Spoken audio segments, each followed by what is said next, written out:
No niin, nyt ollaan Lapissa. Tultiin Eliaksen kanssa tänne Tuntsan erämaahan muutaman päivän vaellusreissulle. Tosi hienoa olla täällä taas. Tai siis täällä ensimmäistä kertaa, mutta Lapissa taas. Viime vuoden Korvatunturireissu oli niin hieno, että piti lähteä uudestaan. Ja tätä on moni kehunut, että tämä on semmoinen paikka, mihin pitäisi kerran elämässä ainakin tulla ihailemaan näitä maisemia. Tultiin nyt tänne. Ollaan muutaman kilometrin nyt kävelty ja mennään ensimmäiseksi yöksi tuohon Murhahaaran autiotuvan tuntumaan. Varmaan ollaan teltassa. Nyt on vuoden aikaa nähden tosi lämmin. Nytkin on joku 17 astetta lämmintä ainakin ja aurinkokin välillä paistelee. Syyskuuksi tosi lämmin ja yölläkin on toistakin astetta lämmintä. Et ihan käsittämättömän hyvä tuuri kävi näiden ilmojen suhteen tähän alkumatkaan. Melkein jopa toivoisin, että vähän tihkuttaisi, että se viilentäisi mukavasti tässä, kun hikoilee kävellessä. Mutta kyllä niitä sadettakin vielä tulee tähän jossain vaiheessa, jos ennusteisiin on uskominen. Että saadaan sekin kokea, että mitä on sateessa vaeltaa. Mutta tervetuloa mukaan reissuun. Tästä tulee varmasti ikimuistoinen vaellus. No miltäs nyt tuntuu ensimmäisen parin kilsan jälkeen? Selkää vähän sattuu. Joo. Kyllä se tästä lähtee taas. Kyllä kun tottuu taas tämmöiseen rytmiin. Niin puolukka aika, niin välipaloista ei ole puutetta. Saadaan tästä vähän vitamiineja. Mustikoitakin löytyy ja juolukoita ja variksenmarjoja ja vähän kaikkea. Upeat on maisemat heti kun on vähän aukeampi paikka, niin näkyy tuonne kauemmas. Ja muutenkin kiva kun tuli aukeampaa, niin vähän tuulevirettä, niin pilvottaa kivasti tämmöisen lämpimällä ilmalla. Oli toi mätäs, oli suht kestävä. Joo. Kautta kyllä pitäisi vaelluskeihin.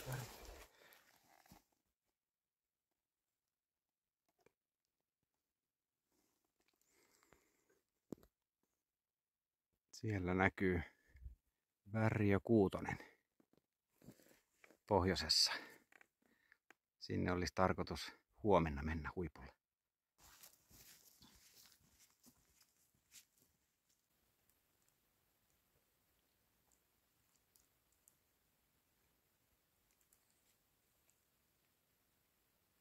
Tää on ihan kätsetään, minkä mä sain lahjaksi. Joo. Saako se ottaa kiinni tolle ja tuolta painaa auki? Okei. No, mikä tässä on vielä tämmönen turvallisuus. Mm. Siinä kannessa on tommonen niinku tiivistö, minkä pitää sen tiivinä, ettei se hörsky jostain näin päin. Joo.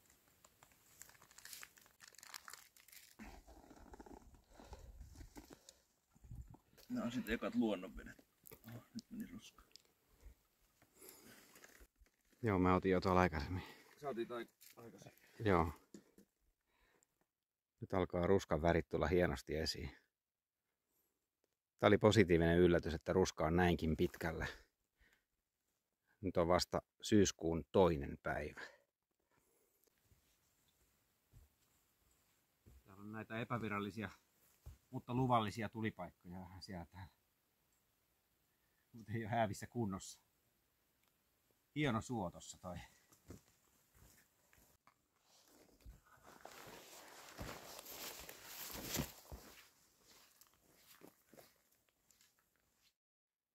Täällä on ollut hiukan erimielisyyksiä siitä, että kuinka pitkä matka Murhahaaraan on. Onko se 3 vai 4 vai 1, niin kuin tuossa joku on myöskin laittanut. Onko se 4,1?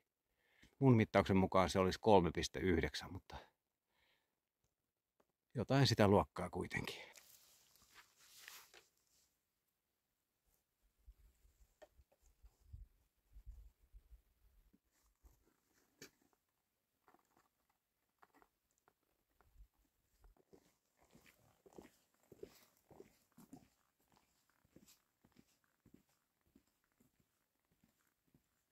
Pitkokset on vähän vaihtelevassa kunnossa.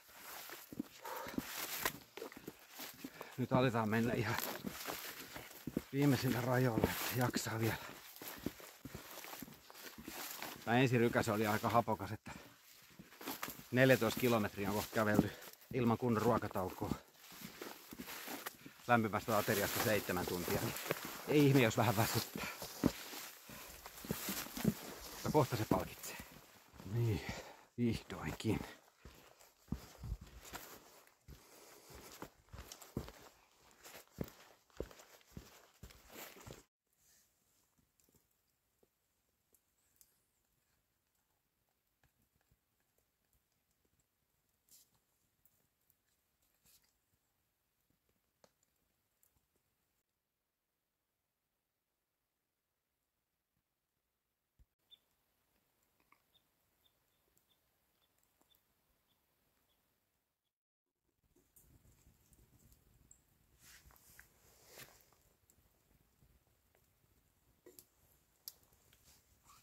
Huomenta.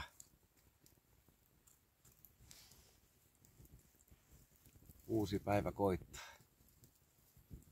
Kaunista on. Päätettiin sitten nukkua tuossa tuvassa. Vaikka oli lämmin yö, että teltassakin olisi tarjennut ihan hyvin. Mutta oltiin niin myöhään täällä ja väsyneenä, että ei ruveta säätämään niiden telttojen kanssa. Kun toi tupa on kerran tossa. Kokeillaan nyt millaista siellä on nukkua. Vähän oli illalla kuuma, kun piti kuitenkin hiukan laittaa sinne lämpöä kaminaan, että saatiin varusteita kuivattua tuossa. Mutta ihan hyvin nukuttiin. Siellä oli patjat ja kaikki. Erittäin hyvin varusteltu tupa. Varmaan siksi, että on juuri huoleltu. Täällä on jopa vessapaperia tuolla vessassa, joka on muovin sisällä. Ja täällä on käsidesiä ja kaikki astiat löytyy ja tämmöistä. Hyvä paikka. Laitellaan tässä kahvia ja puuroa ja sitten ruvetaan suunnittelemaan päivän vaellusta. Karpaloita ja mysliä puuron terästeeksi.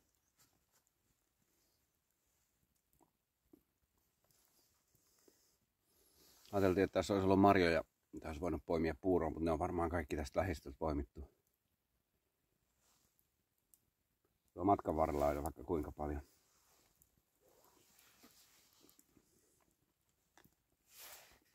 Mutta hyvä, että on karpaloita mukana.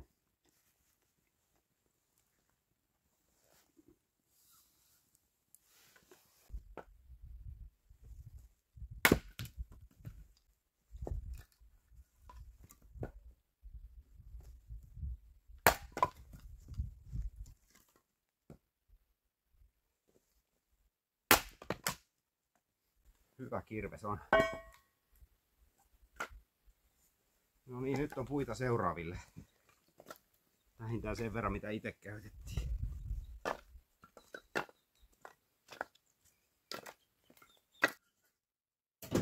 Hyvä tupa on, aika pieni.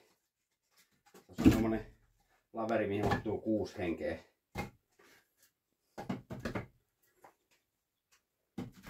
Ja tommonen 4 hengen pöytä tossa.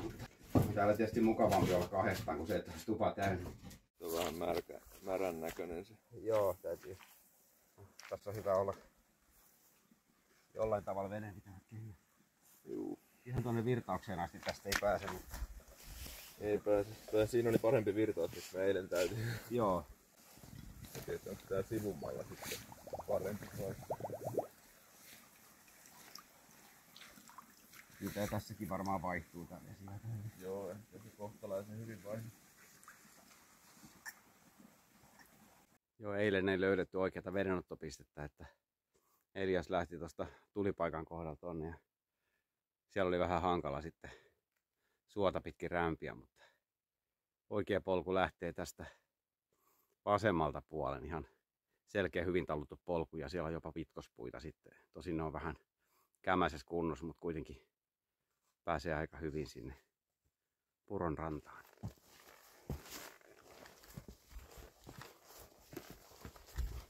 No niin, nyt ollaan matkalla Murhahaarasta pohjoiseen tätä UKK-reittiä.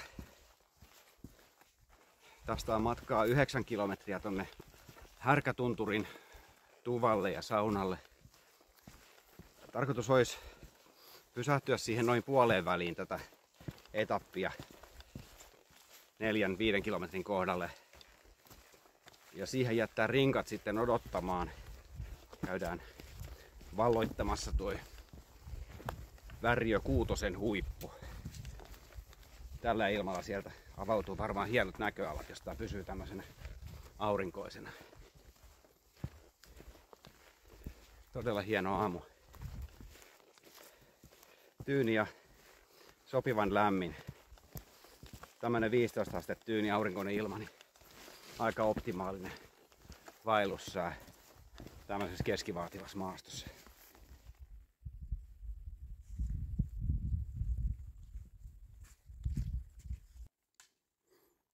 Välillä vähän hankalampaa maastoa. Vaikka reitillä ollaankin. Löytyykö marjoja? Aika huonosti yksittäisiä mustikoita ja puolikoita. Joo.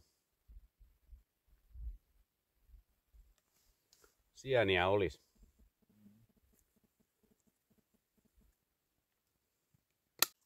No niin, siinä on kartan mukaan lähde. Eipä ole vettä. Otetaan sitten taas jostain purosta. Me lähdettiin tosiaan nyt päiväreppujen kanssa sitten kohti Kuutosen huippua. Tästä on noin 3,5 kilsaa sinne. Tai Linnuntietä alle 3, mutta tästä tulee semmonen 7 kilsan reippailu. Niin. Löytyi virtaavaa vettä. Vähän meinasi usko loppua. Tämäkin kohta oli kartassa merkitty vaan semmoiseksi lyhyeksi pätkäksi 2 rakkakivikon välissä tää. Ja mä en oikein usko, että tässä voisi olla näinkin hyvä virtaus. Tonne. Tulee jostain tuolta maan sisästä se vesi.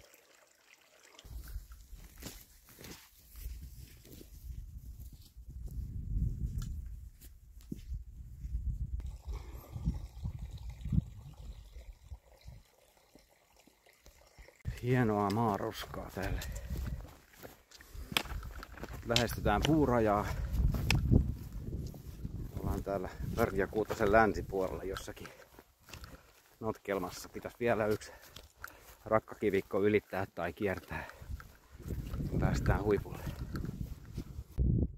No niin, nyt näkyy, kun muistaa katsoa taaksepäin. Ai että, eikä meillä ole vielä edes huipulla. Moneen suuntaan näkyy. Kauas. Siellä on Värriö Kuutosen huippu. Sinne olisi tarkoitus vielä könytä. Nyt arvataan, että kierretäänkö toi notkelma, joka tuossa alhaalla on, että kuinka syvä se on. Vai mennäänkö enemmän niin kuin Linnuntietä. Katsotaan.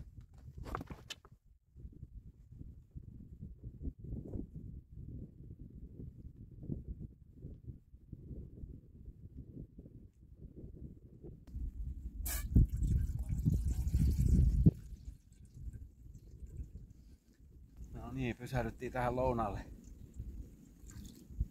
Kattelen tuota huippua ennen viimeistä rykäsyä. Ei huono maisema niin kuin lounaspaikaksi.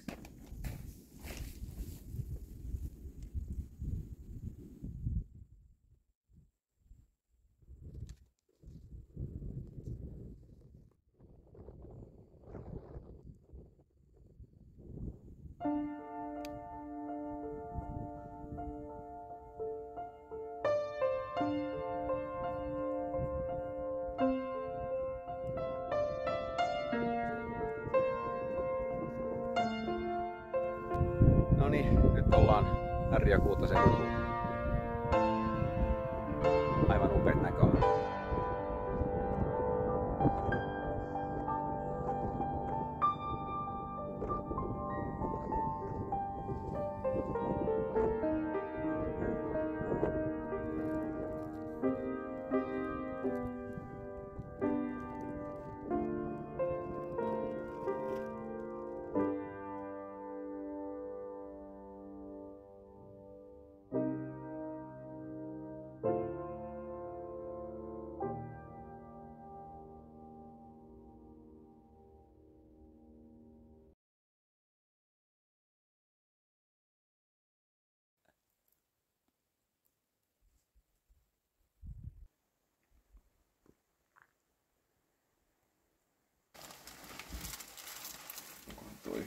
Se on varmaan hyvä. No niin, päivän menu. Pätkäspakettia, ennallistettua naudanjauhelihaa, nacho spice ja lämmin koppi tomaattivasilikaa ja vähän kuivajuureksi. Luulisin, että tulee täyteen. No, makua. No, nacho spice oli ehkä vähän liikaa. Se oli ehkä vähän liikaa, tässä on aika paljon suolaa. Mutta joo. No niin, nyt on teltat pystyssä. Mä ajattelin nukkua tässä punaisessa teltassa ja Elias nukkuu tuolla vihreässä. Onko nää ruskea ja sininen? Kertokaa te miltä se näyttää videolla. Laitettiin tähän ihan tuvan viereen nää teltat. On kiva nukkua vaihteeksi ulkona. Niin tulee enemmän semmonen ulkoilufiilis. Ja sitten ruvettiin lämmittää saunaa, joka löytyy täältä pihan perältä. Tuolla oikealla on ussi ja litri. Ja täällä on sauna. Oikein kivan tuntunen. Täällä on oikein pukuhuone, jossa on kamina. Harvinaista herkkua. Elias lämmittää saunaa. Kyllä. Täällä on jo vähän lämpöä. Tää on lämpöä nopeasti. Tuli sammunut toi pannunpesä, niin sain sen uudestaan nyt sitten. Hyvä.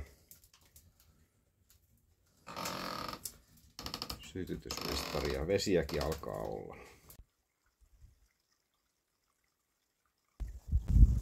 Niin, täällä on niin sanottu kaivo. Mä tiesin, että täällä on kaivo, mutta mä ihmettelin, että minkälainen se mahtaa olla. Tää on oikeastaan niin kuin puro, joka virtaa tästä läpi, ja sitten tässä on tämmönen suvantokohta, johon on ehkä kaivettu vähän syvempi paikka. Voisi olla, että tässä on joku lähde myöskin, mutta puhdasta kirkasta vettä ainakin.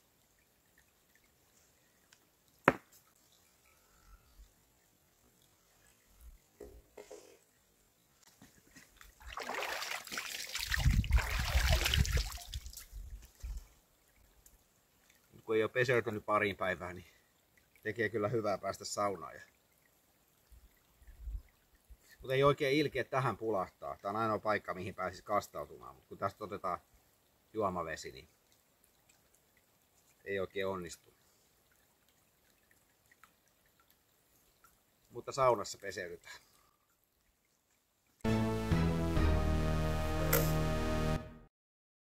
Miten tyhmä voi ihminen olla? Astu nyt silmälasien päälle tämmöisissä olosuhteissa. No onneksi mä pärjään nyt. Mulla ei ole varalasia täällä mukana. Autossa kyllä on. Mutta mun täytyy nyt loppuvaellus pärjätä väliaikaisesti korjatuilla laseilla, jossa on Jesarin pätkä tässä näin. Siis onneksi ei mennyt ihan rikki toi. Mä pystyn kuitenkin näitä jollain tavalla käyttämään. Täällä mulla on kaikkea korjaustavaraa, mitä saattaa tarvita, ompelutarvikkeita ja muuta. Mutta eipä ollut läpinäkyvää teippiä, ei ollut saksia. Jesari oli ainoa, mistä oli apua. Onneksi oli sitä tuossa kävelysauvan ympärillä. Niin siitä mä sain väliaikaisen korjaussysteemin.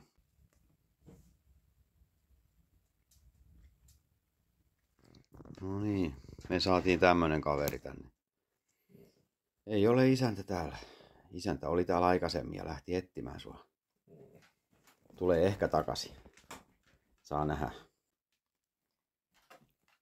Kovasti on isännän jälkiä täällä nyt.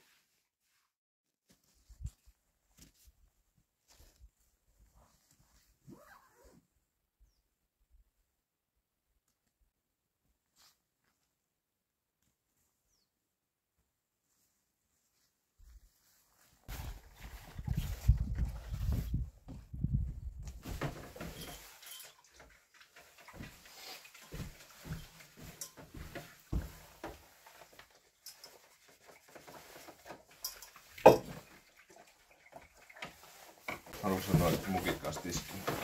Ne voi vaan huutasta, mutta mä ajattelin, jos sikää sitä vettä. Niin, nyt on kirjoitettu vieraskirjaa. Mä laitoin vähän tuosta koirastakin, että tietävät sit, kuka tänne tuleekin. Että Hän on täällä seikkailu jo jonkun aikaa. Nyt on seuraaville saunajille puita. Ei löytynyt mitään ohjetta, että pitäisikö tuo vesiastia tyhjentää. Mutta täytyy nyt katsoa, jos sitä vähän tyhjentäisi. Ei ole, on kaikki. Katoiko se sun telttapaikan, et siellä on kaikki? Katoin meidän molempia paikat silmäillä. Joo, lupataan taas. No niin, koira. Silmäillä kun tuvan. Joo. Kyllähän toi alhaalta. Ei. Ei. Niin, nyt ollaan matkalla takaisin kohti etelää. Palataan tuohon Murhahaaraan ja syödään siellä lounasta. Ilma on muuttumassa syksyisemmäksi, mikä on ihan hyvä sikäli, että ei tule niin kuuma tässä vaeltaessa. Mutta sade tulee jossain vaiheessa, se ei ole ehkä niin kiva. Vähän oli hiertymään jalassa. Mä laitoin rakkolaastaria. Nyt se ei tunnu yhtään pahalta toistaiseksi. Mutta sen sijaan selässä ja niskassa kyllä huomaa, että on tässä jo pari päivää vaellettu. Että saa nähdä, tienneekö tauot loppua kohden. Se koira lähti meidän samaan suuntaan. Se liimautui meihin ihan täysin. Tossa se seurasi joka paikkaa, saunalle ja vessaan. Ja nyt se jotenkin mieltää meidät laumakseen, kun se haistoi, että me ollaan oltu hänen isäntänsä seurassa, niin ilmeisesti me ollaan jotenkin sisäpiiriä sit hänelle. Ja toisaalta isäntä ilmeisesti lähti tähän suuntaan, niin senkin takia hän kulkee. Nyt hän jossain tuolla meidän edellä. Ei näy tällä hetkellä, mutta muutama 100 metriä edellä painoa. Nyt alkaa tulla nämä ruskavärit hienosti esiin. Tuolla näkyy Ansun härkätunturi. Sen yli kiivetään nyt uudestaan, tällä kertaa etelän suuntaan.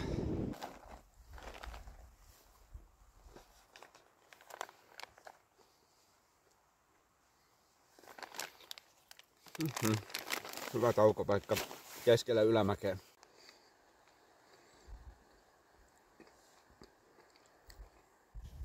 No nyt ne kentät hävisi taas kokonaan. Joo. Just kun oli Nyt löytyi kenttä. Pöllin päälle.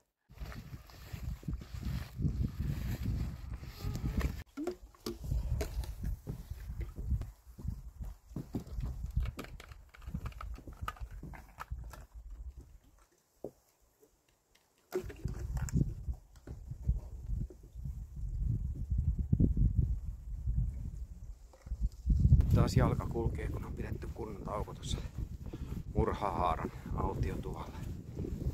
Oli aika hapokasta ne viimeiset kilometrit. Rupesi väsyttää ja siinä myöskin sataat tihutti sitten. Ja aika kovaakin välillä. Mut sit kun sai ruokaa ja pienet päikkärit, nyt kummasti taas jaksaa. Tommonen muutaman tunnin tauko, niin tekee ihmeitä, kun saa olla tuvan lämmössä ja kuivatella vähän sukkia. Siellä oli yksi tamperelaispariskunta myöskin. Oli ollut edellisyönä ja on ehkä seuraavankin.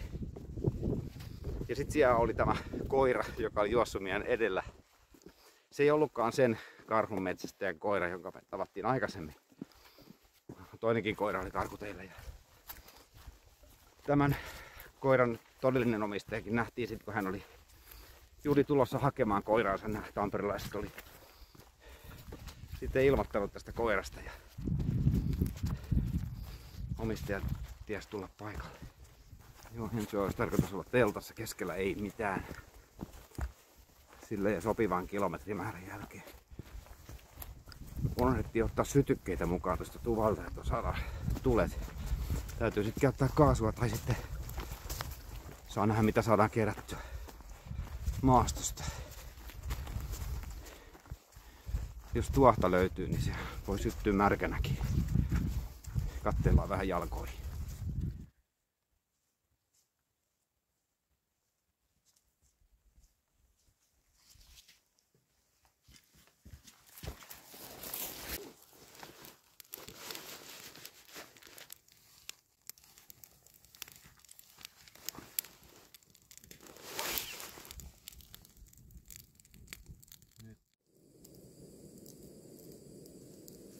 niin, kyllä se siitä lähti.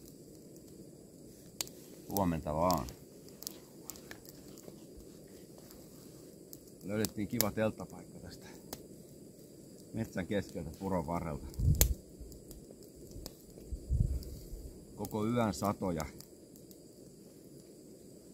Nyt on puut aika märkiä. Että tässä oli tämmönen epävirallinen nuotiopaikka. Ja kerättiin tähän vähän risuja. Ja saatiin illalla aika hyvin syttymään, mutta nyt tää kesti vähän kauemmin.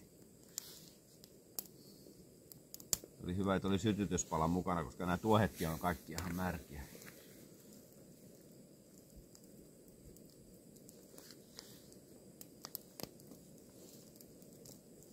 Mutta ehkä me saadaan siinä kahvit keitettyä. Eli jos laitetaan puuron tuossa trangiassa. Tuleepahan vähän tunnelmaa. Elias laittoi teltan tuohon nuotiopaikan viereen. Ja mä laitoin tonne 10 metrin päähän kuusen taakse. Ei tässä oikein ollut muita hyviä paikkoja. Tää on vähän tämmöstä. Täällä on mättäitä ja tommosia vähän kosteita ja muutakin hankalia paikkoja. Ja nyt on tietysti kaikki ihan märkää, kun yöllä tuli vettä kuin aisaa. Mut sille hyvä tuuri ja tähän mennessä ei ole kovin paljon jouduttu kävelemään kuitenkaan sateessa. Ja nyt ei olettaisi kyllä näitä tulia saatu, jos olisi semmonen sade ollut kuin illalla, niin tähän kohti vielä. No niin, nyt roihua. Välillä kun tulee tuulenpuusta. Kuivat lehdet on aika hyviä. Sitten kun on tarpeeksi lämpöä. Ui. No niin. En ihan ehti. Lisää sinne vähän, otetaan uusiksi tää homma. Onneksi nuotiossa oli jo sen verran ytyä, että se ei sammunut. Ihan ilman takkia kannattaa varmaan lähteä. Joo. Tuntuu kyllä pahalta, mutta kai se Äkkiä tuossa lämpenee. äkkisin lämpöä. Otan sen takin vasta ihan viimeiseksi pois tossa, kun otan tän rinkan kuosiin enstiksi.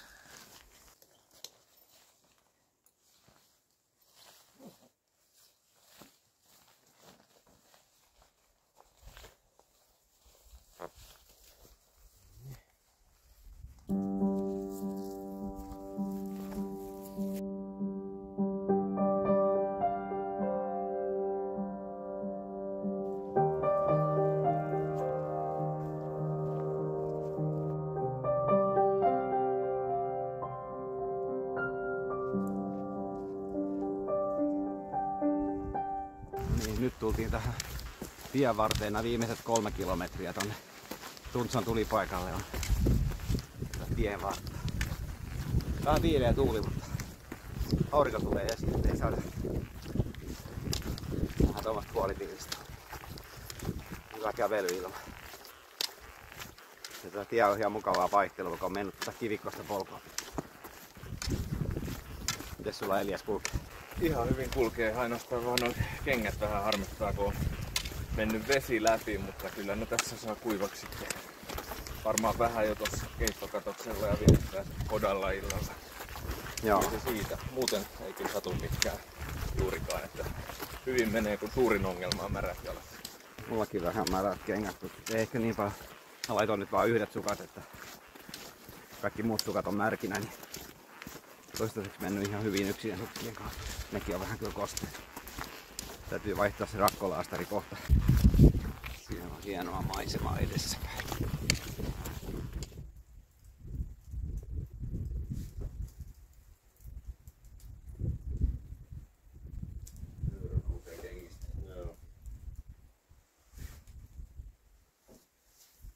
Nyt voi jo roskia rapistella pois, kun on kuivunut sen verran tuon pinnan. Joo. Nyt saa välillä. Joo, kartan mukaan tää on nimeltään Tuntsan pirtin tuulipaikka tai Tuntsan pirtti. Mutta itse pirtti on tossa vähän matkan päässä. Tuo yksi metsästäjä ihmetteli, kun me sanottiin, että tullaan tänne Tuntsan pirtin tulipaikalle, niin kun ei se pirtti ole missään yleisessä käytössä. Mutta sillä nimellä tää nyt kartassa kuitenkin on. Hieno kota. Mutterikodaksi hän nimitti tää metsästäjä. Mielestäni se viittaa tähän muotoon. Se on jonkinlainen yleisnimitys tämän tyyppisille rakennelmille. Kello on vasta vähän yli 11. Tässä on nyt aikaa pitää oikein pitkä lounastauko ja huoltotauko.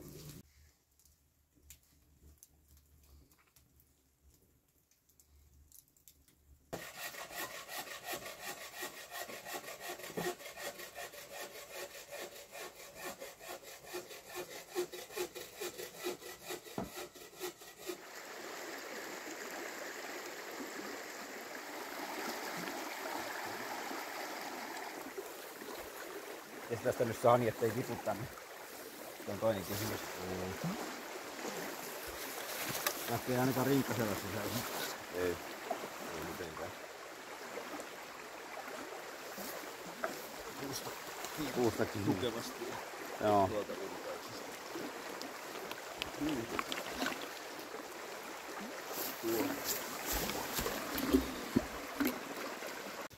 No niin, matka jatkuu parin tunnin ruoka- ja huoltotauon jälkeen.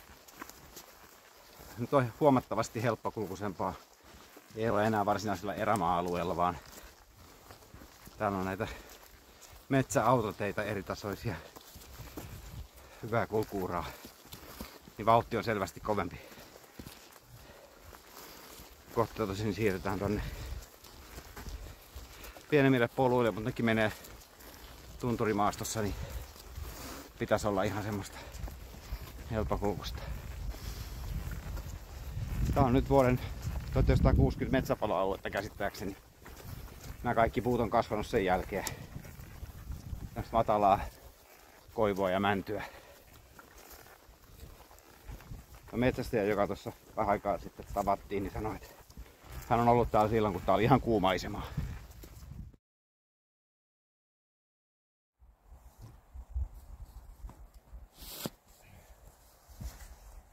Hienompaa taukopaikkaa. Tässä kelpaa pitää taukoa. Eilinen oli kyllä hieno taukopaikka ennen kuin alkoi sataa.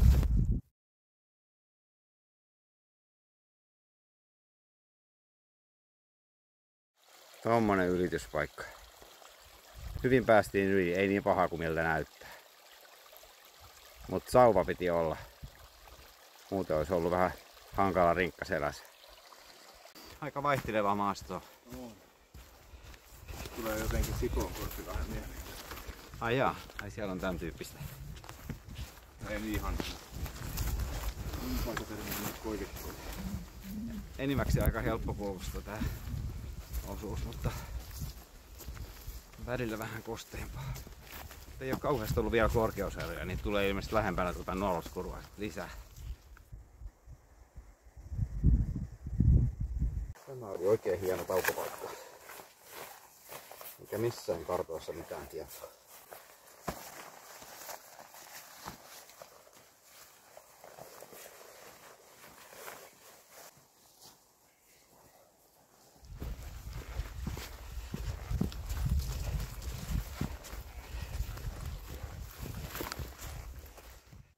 Mustikkaa riittää.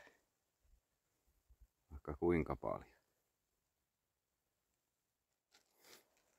Kannatti pysähtyä ja kannatti tulla vähän ylemmäs. Täältä näkyy kauas. Upea ilma saatiin kyllä taas.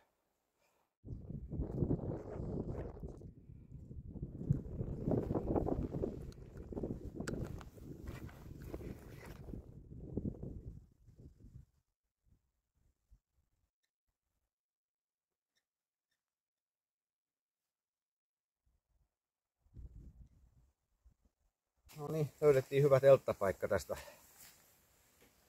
Kota on tuossa ihan vieressä ja liiteri ja huussi tuossa takana. Tässä on ihan tasainen ja kuiva ruohikko. Ei voisi oikein parempaa telttapaikkaa olla. Teltan pystyttäminen on ihan kivaa, kun on lämmin ja kuiva ilma ja tasainen maasto. Eilen oli vähän toinen juttu, kun oli semmoista märkää varvikkoa siellä ja yöllä vielä sato, niin tässä on hyvä. Niin.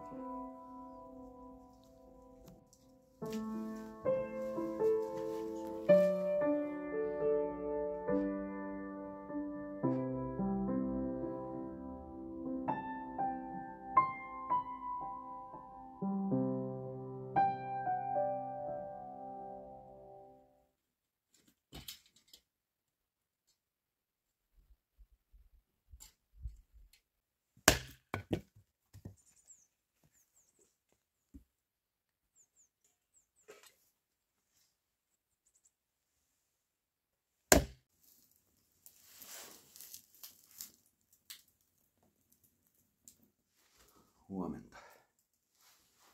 Kylmä yö oli vaihteeksi.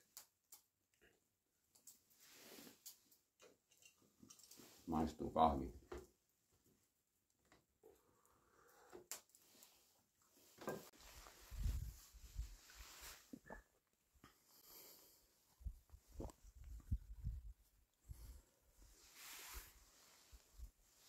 No niin, teltat on purettu ja kohta matka jatkuu kohti Pirun kirkkoa ja sitten ollaankin jo melkein perillä autolla. Kylmä aamu oli, mutta aurinko lämmittää niin, että taitaa olla viisainta lähteä teepaidalla kuitenkin kävelemään. Siinä lämpenee kuitenkin reippaillessa. Jos joku täällä ihmettelee, että mistä löytyy vesipaikka, niin suorin tie on tuosta tuon Harjanteen yli, oikoreitti tuohon tielle, vähän matkaa tietä pitkin. Ja sitten tieltä oikealle kohti suota, niin siitä löytyy puro. Tästä alle 400 metrin päässä.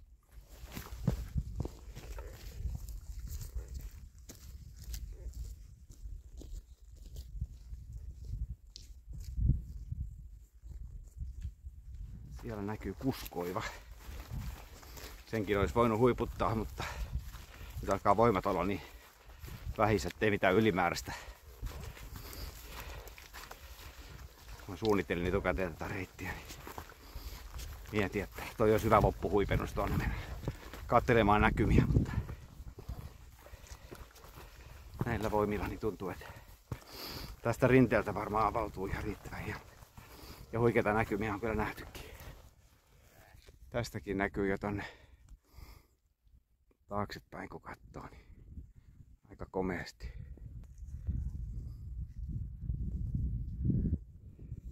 Sulla on tommonen oikein Ville 5V-hattu. Joo. Juu, tää on hyvä suoja. Vähän tuulta tarvittaisiin. Huhhuh. Ihan hapoille veti. Nyt hetkessä takki päälle. Hengityksen tasausta. Heitettiin kuitenkin järki romukoppuja. Lähettiin huiputtaa tätä Kuskoa ja jätettiin rinkat tuohon rinteeseen. Ajattelin, että kerranko täällä ollaan, niin mennään katsomaan nämä maisemat. Ja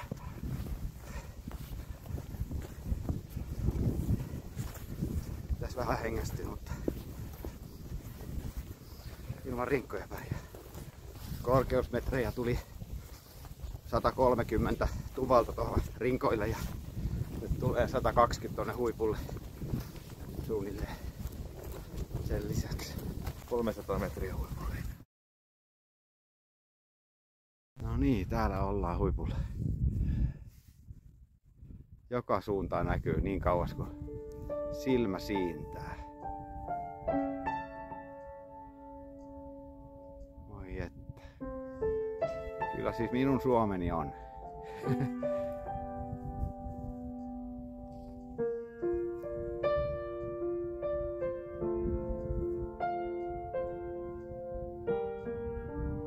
Tuolla päin näkyy vähän Venäjääkin.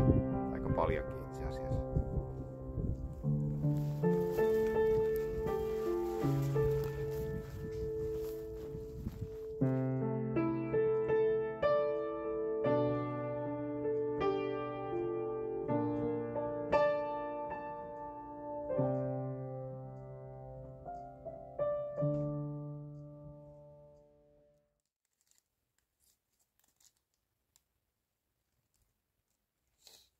Tässä on muuten yllättävän paljon ravintoa. Ai jaa. Tää yksi keksi on 131 kilokaloria. No niin. Se vastaa noin 3 lämminkuppi. Niin se oli se eloveena. Joo. Joo, ne oli hyviä. Joo. Nää on siis, se on sama kuin söisit 3 semmoista lämminkuppikeittoa. Joo, näyttää jotenkin suosia. Ne menee pieneen tilaan. Mm. Joo, tässä on kyllä tosi hyvä.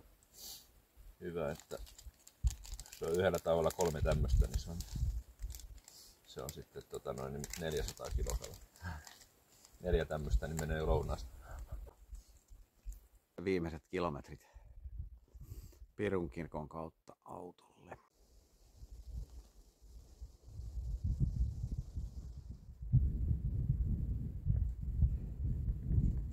Tää suota on kyllä komea täällä.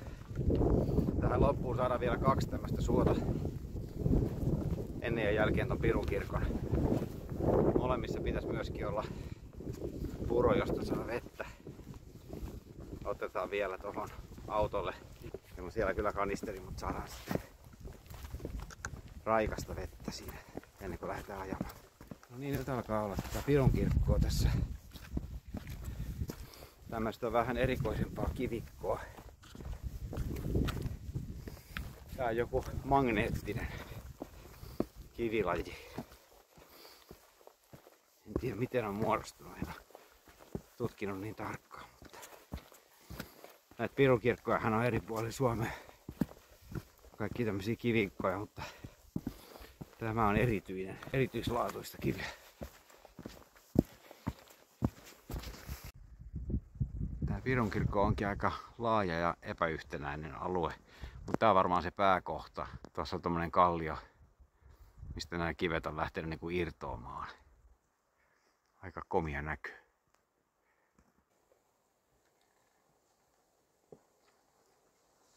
Täällä Pirunkirkolla on myöskin tämmönen tulipaikka, joka ei ole ihan mikään improvisoitu, vaan täällä on oikein penkkirinki. Mutta ei näy missään kartassa. Hienolla paikalla.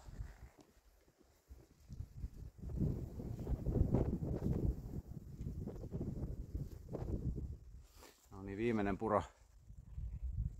Ihan kunnon leveä puro. Enää ei ole tarve ottaa vettä, kun ollaan ihan kohta perillä. Upea suo saatiin tähän loppuun ja upea ilo. Tuolla huipulla oltiin äsken.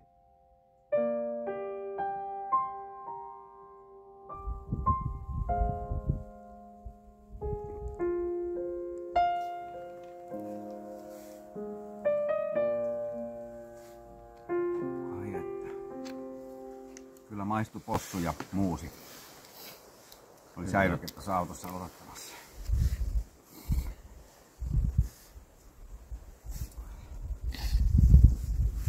Hieno reissu on ollut kyllä. Mietitään mitä kaikki on ollut. Ikävät asiat ensin. Materiaalivahinkoja tuli jonkun verran. Laitasin kehykset. Ja sitten toinen vaellussauva tai tommonen kävelysauva niin katkesi. Ne oli kyllä ihan kätevät tuolla monenlaisessa maastossa. Mutta yksi sauva per vaeltaja riittää kyllä. Sillä saa hyvin tukea tuolla sekä kivikossa että suolla. Mitäs on ollut kohokohtia edes sun mielestä? No kyllä toi tämän päivän extemporeen huiputus oli aika hyvä ja tietysti se Kuutosen huiputus myös. Ja kaiken kaikkiaan noi eiliset maisemat oli kyllä positiivinen yllätys. Lähdettiin sateisen yön jälkeen märältä leiripaikalta liikenteeseen ja pikkuhiljaa rupesi sää selkenemään siinä. Ja sitten kun ruvettiin nouseen korkeammalle, niin oli aika upeita maisemia ja paljon mustikoita. Kaikki purot on ollut kanssa aika hienoja kohtia. Joo, ne on hieno just kun pieniä asioita osaa arvostaa väsyneenä. Ja tää oli hyvä reittivalinta, että maisemat parani loppua kohti, kun meni tähän suuntaan. Toi Nuolus, Oiva ja Kuskoivan seutu, niin toi metsäpala-alue nähtiin sit viimeisenä tossa. Ja tää Pirunkirkko. Näitä soita nyt on ollut vähän siellä sun täällä ja ne on kaikki ollut hienoja. Paikotellen on ollut vähän vaikeakulkusta, kun pitkospuut on mitä on, että välillä ihan hyvässä kunnossa, mutta sit voi yhtäkkiä tulla joku semmonen märkä kohta, josta ei meinaa päästä kuiviin jaloihin. Kyllä me niistäkin jotenkin selvittiin. On saanut kenkiä ja sukkia kuivatella kyllä useampaan otteeseen. Joo. Ei ole Gore-Tex-pinnotteesta huolimatta, niin ei ne kaikkea kestä nämä vaelluskengät. Ei ne kaikkea kestä. Mulla kesti vähän paremmin. Mä olin just huoltanut nää silleen, että näissä oli... Mä laitoin oikein reilusti bahaa, niin ei mennyt heti läpi, mutta kyllä sit jossain vaiheessa rupesi tuntuu.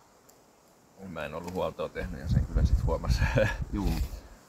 huomas, että ei ne sitten kovin kauaa kestänyt, mutta kyllä ne kuivui tuossa tulen lämmössä sitten aika hyvin kuitenkin. Joo. Ja fysiikka on kestänyt kohtuullisen hyvin. Joo. Selkä ja jalat kaikki on kestänyt kyllä, että suurin murhe oli märät sukat, niin hyvin menee. Joo. Mulla oli se yksi rakko, mutta mä sain sen hallintaan. Se ei ole nyt tänään vaivannut tänään ollenkaan, että alaselkä on ollut vähän kipeä. Et nämä säädöt ei varmaan ollut ihan optimaaliset. Ilmat on suositut kyllä. Sateet osuu sopivaan kohtaan. Joo. Maanantaina käveltiin ehkä reilu tuntisateessa ja sitten pidettiinkin 3 tunnin lounastauko ja lähdettiin vasta sitten kun sade oli loppunut ja seuraava sade tuli keskellä yötä, maanantai tiistai välisenä yönä. Oltiin teltoissa silloin, niin eipä se siinä sitten haitannut. Ne oli ne ainoat sateet. Koira oli mielenkiintoinen yksityiskohta, että se sitten meitä seurasi siellä tuvalta toiselle ja lopulta löysi omistajansa. Joka olikin eri omistaja, mitä me luultiin. Kaiken kaikkiaan 8 ihmistä ollaan nähty 4 päivän aikana, mikä on vähemmän kuin mä odotin.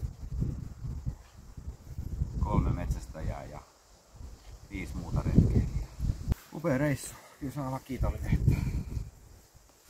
Ilmat suosi eikä mitään vakavampaa sattunut. Kyllä. Ja hyviä muistoja. Kiva kun oot ollut mukana videon kautta tässä meidän reissussa. Hyviä reissuja missä kuljettiin. Nähdään taas seuraavassa videossa.